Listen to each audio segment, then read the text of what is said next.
Hey everybody, it's Tim Dwyer back again.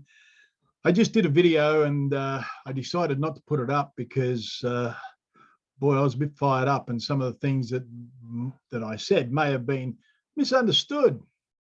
And so therefore I thought I'd do another one. Always best to double check on what you say. Guys, what I want to do is I'd like to read to you a couple of bits and pieces. What fired me up today was ScoMo's talking about stuff at the women's conference about how, everybody, all women deserve to be safe and everything like that.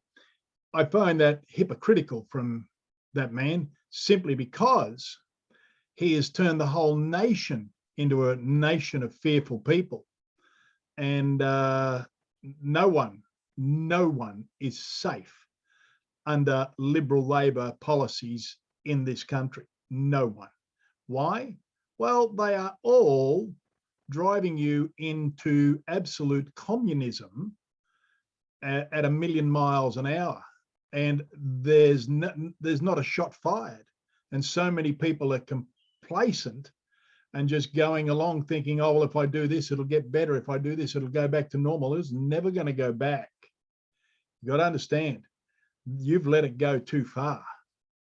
So let me try and help you stop it, or maybe slow it down. Let me read something to you, please. That's not what I want. I don't want that piece up there. Get that down there. I want this one.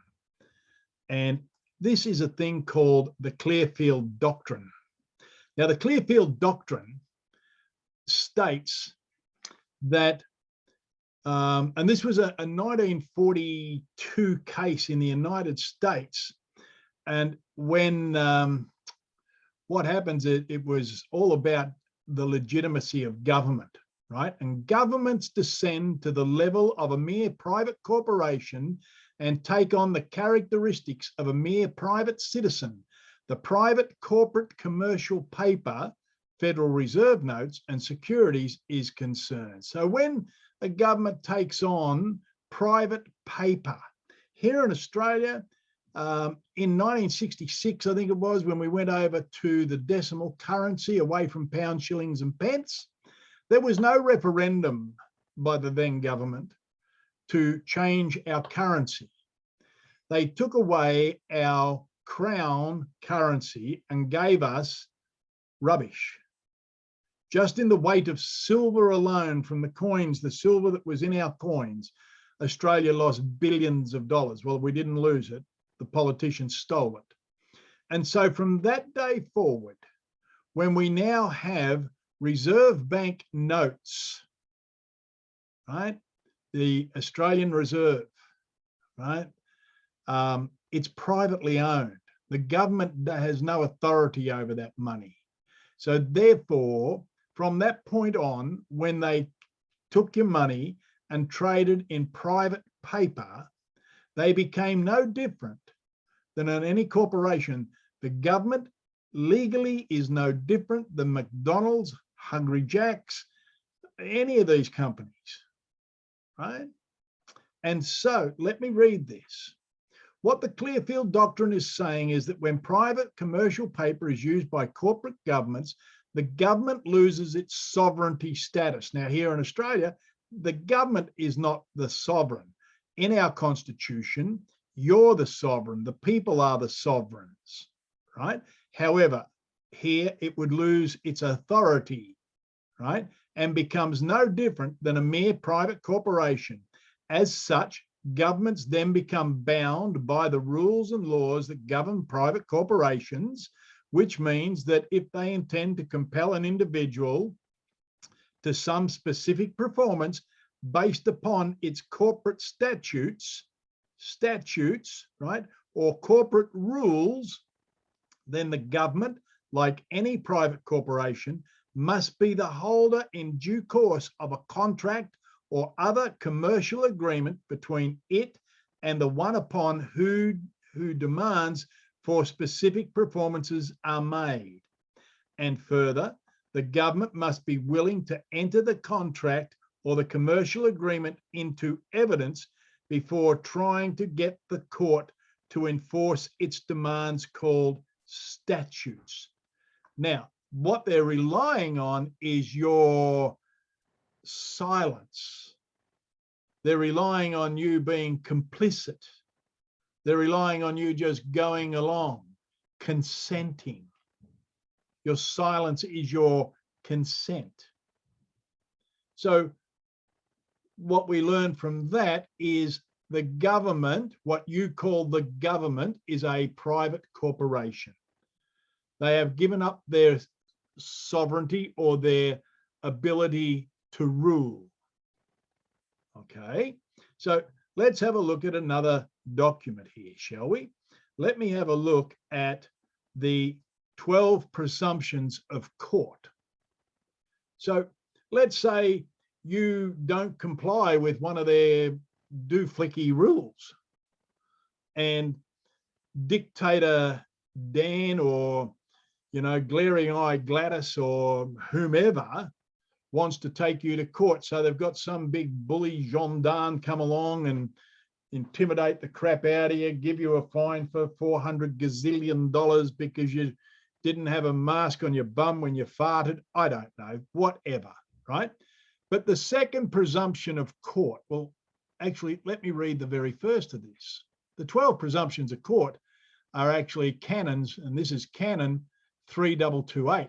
A Roman court does not operate according to any true rule of law, but by presumptions of the law. Therefore, if presumptions presented by the private bar guild are not rebutted, they become fact and therefore said to stand true, or as truth in commerce. Okay, so let's have a look at the second one. This one is really particularly interesting. Oh, they're all interesting. The presumption of public service. So you go in front of the magistrate or the judge or whoever, and you think that person is there as a public official, we'll call it, right?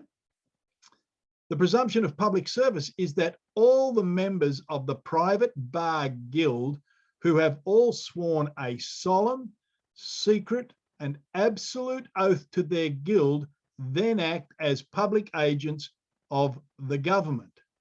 So what have we got here? We know that all the solicitors have to go before the bar, right?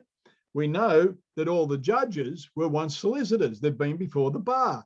They have sworn a absolute, solemn, and secret oath to the guild. So now they're there representing a public official.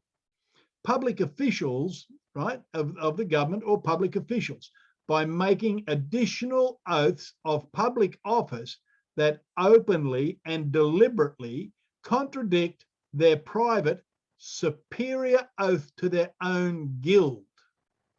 So what we've now got is they've got their superior oath, and which is to their own guild, and then they've got the public official oath down here. It just, makes it look good, right? Now, unless you openly rebuke and reject the claim, right, that stands that this private bar guild members are legitimate public servants, therefore trustees under the public oath.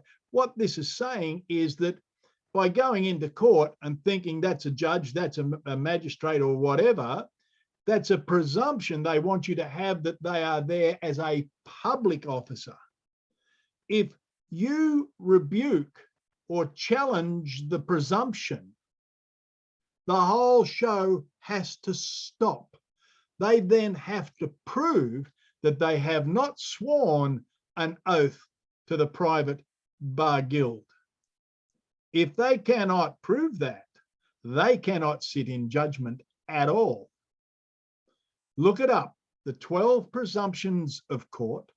Look up the Clearfield Doctrine, and you will find that Dickhead Dan, Crackface Gladys,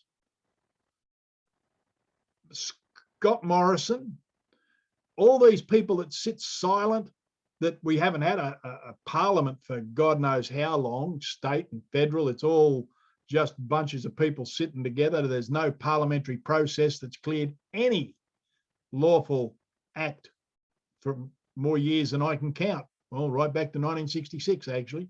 But what you've got to do is understand that these people are waving the stick like they have authority. You are complying because you're scared of their fines. You're complying because you're scared of losing your job. When you live in a country where you have to do something that you would prefer not to do out of sheer fear of losing your job or not being able to travel or of a massive fine, understand you are being ruled over by absolute and total terrorists. And I mean that word in its full legal definition. Look up the 12 presumptions of court. Look up the Clearfield Doctrine. Guys, you will find that there is an absolute wealth of knowledge. We have never seen this country in this sort of trouble ever. I don't know what you're going to do at election time. It's not even, God, I don't know. You're dancing with the devil on either hand. I know what I'm going to do, but that's for me to figure out. You've got to figure out what you're going to do. But there is literally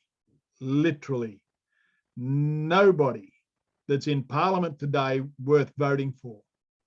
And even those that are coming out now saying all the good things, you want to go back and see what they voted for before.